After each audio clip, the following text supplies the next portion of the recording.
ಕೇವಲ ಗೋಶಾಲೆಗಳಿಗೆ ಹಸುಗಳನ್ನು ತಂದು ಬಿಡ್ತಾ ಇದ್ದೀವಿ ಅಷ್ಟೇ.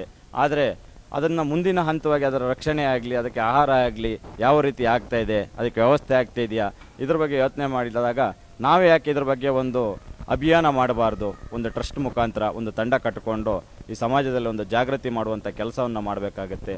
ಇದೇನು ಗೋ ಸೇವಾ ಟ್ರಸ್ಟ್ ಏನು ಸಂಕಲ್ಪ ಮಾಡಿದೆ ಅಂದರೆ, ಒಂದು ಸಮಾಜದಲ್ಲಿ ಜಾಗೃತಿ, ಎರಡನೇದಾಗಿ ಗೋವಿಗೆ ಆಹಾರ ಮತ್ತು ಗೋವಿನ ಸಂರಕ್ಷಣೆಯ ಜೊತೆಗೆ ಭಾರತೀಯ ಗೋತಳಿಗಳ ಸಂವರ್ಧನೆಯೂ ಕೂಡ ಆಗಬೇಕಾಗಿದೆ.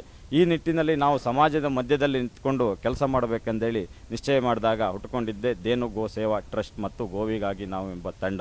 ಈ ತಂಡದ ಮೊದಲ ಕಾರ್ಯಕ್ರಮವಾಗಿ ಮೇವು ಅಭಿಯಾನ ಕಾರ್ಯಕ್ರಮ ಮಾಡಬೇಕು. ಗೋವಿಗೆ ಆಹಾರವನ್ನು ನೀಡುವುದರ ಮುಖಾಂತರ ನಮ್ಮ ಈ ಟ್ರಸ್ಟಿನ ಕಾರ್ಯಕ್ಕೆ ಚಾಲನೆ ನೀಡಬೇಕಂತೇಳಿ ನಾವು ಮೇವು ಅಭಿಯಾನ ಕಾರ್ಯಕ್ರಮವನ್ನು ಯೋಜನೆ ಮಾಡ್ತೀವಿ.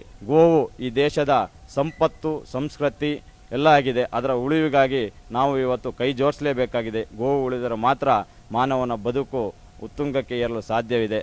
ಹಸುಗಳ ಸಂಖ್ಯೆ ತುಂಬ ಕ್ಷೀಣಿಸ್ತಾ ಇದೆ. ಕಟುಕರು ಜಾಸ್ತಿ ಆಗ್ತಾ ಇದ್ದಾರೆ, ತಿನ್ನೋರು ಜಾಸ್ತಿ ಆಗ್ತಾ ಇದ್ದಾರೆ. ಅದನ್ನು ಲಾಲನೆ ಪಾಲನೆ ಮಾಡೋರು ಕಡಿಮೆ ಆಗ್ತಾ ಇದ್ದಾರೆ. ಇರುವಂತಹ ತಳಿಗಳೆಲ್ಲ ಕಾಣೆ ಆಗ್ತಾ ಇದೆ.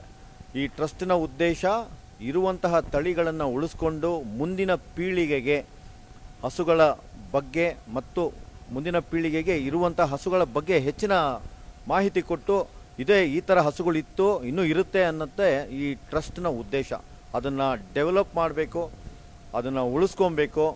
ಇರುವಂತಹ ಎಲ್ಲ ಸಮಾಜದವ್ರನ್ನ ಒಟ್ಟು ಮಾಡಿ ಹಸುಗಳ ಬಗ್ಗೆ ಒಂದು ಜಾಗೃತಿ ಮೂಡಿಸಿ, ನಮ್ಮ ಸಮಾಜದಲ್ಲಿ ನಮ್ಮ ಕರ್ತವ್ಯ ಏನು, ಹಸು ನಮ್ಗೆ ಏನಕ್ಕೆ ಅಷ್ಟು ಇಂಪಾರ್ಟೆಂಟು, ಪೌಡರ್ ಹಾಲು ಮುಖ್ಯನಾ ಇಲ್ಲ ಹಸುವಿನ ಹಾಲೇ ಮುಖ್ಯನಾ ಅಂತ ಹೇಳಿ ಇರುವ ಹಸುಗಳ ಬಗ್ಗೆ ನಾವು ಮಾಹಿತಿ ಕೊಟ್ಟು ಹಸುಗಳನ್ನು ಉಳಿಸೋದು, ಬೆಳೆಸೋದು ಈ ಟ್ರಸ್ಟಿನ ಮೂಲ ಉದ್ದೇಶ ಆಗಿದೆ.